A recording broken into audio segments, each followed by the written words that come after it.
Well, even though the Democratic convention is kicking off this week, the Republican convention is the one that is currently stealing headlines.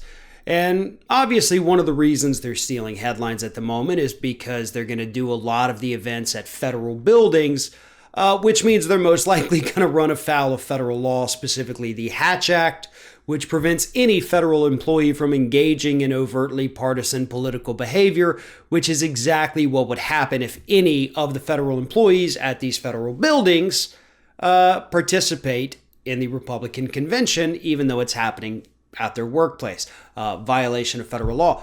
But there's another reason why the Republican convention is kind of, capturing headlines right now before the Democratic convention, and that is because the Republicans have been forced to kind of retailer what their convention is going to be about, not just because they have to do it digitally, but because they're dealing with the egomaniac at the top of the ticket.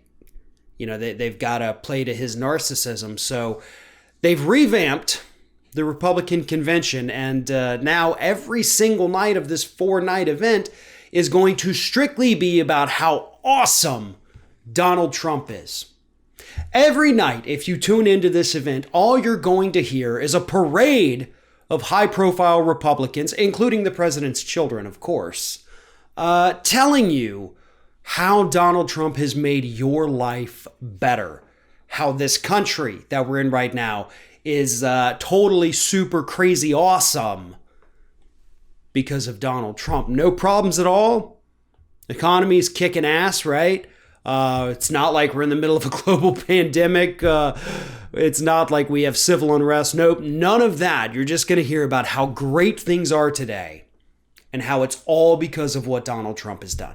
Let's be clear, most of what is happening right now in this country is because of what Donald Trump has done. Let's give credit where it's due, but none of those things are good.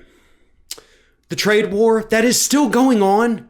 I know it's kind of hard to pay attention to that because we do have, obviously, much more pressing issues happening. The trade war, there's no end in sight. Talks collapsed over a month ago. Peter Navarro, Trump's trade advisor, admitted that himself. He's like, yeah, we're back to square one. We don't know where we're going to go with this because we can't come up with a deal. So that's a thing that probably won't get mentioned. They'll probably say, like, we've been tough on China. Trump's the toughest. He's much tougher than Biden would be. Biden probably wouldn't be this ridiculous with a trade war that is costing us jobs in an already weak economic setting. Then, of course, we have the response to the pandemic, which the Trump administration actually seems to think they're doing a good job on. That'll probably be featured as one of Trump's triumphs that we're going to hear about at this convention. But here's the problem with this. Not only does this prove that the entire Republican Party has transformed itself into a cult of personality surrounding Donald Trump, it also undermines the entire point of the convention. This whole thing is really supposed to be a bit of a circus. And you don't bring out your best circus act right at the beginning.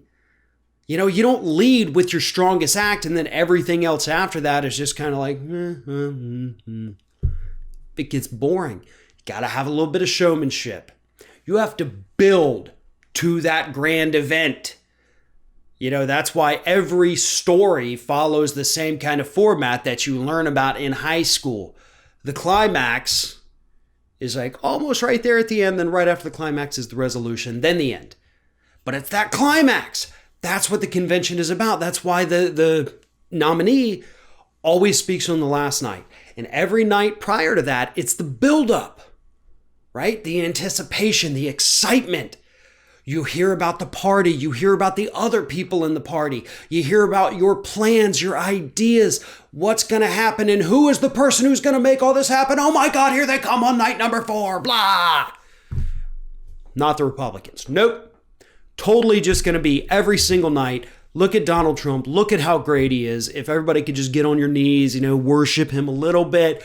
It doesn't have to be too much, but if you could just do it a little bit every few times a day, that's going to be okay for the Republican Party because that is 100% what Donald Trump has forced them to turn into. And believe it or not, didn't even take a lot of coercion from Trump himself to make them become this disgusting.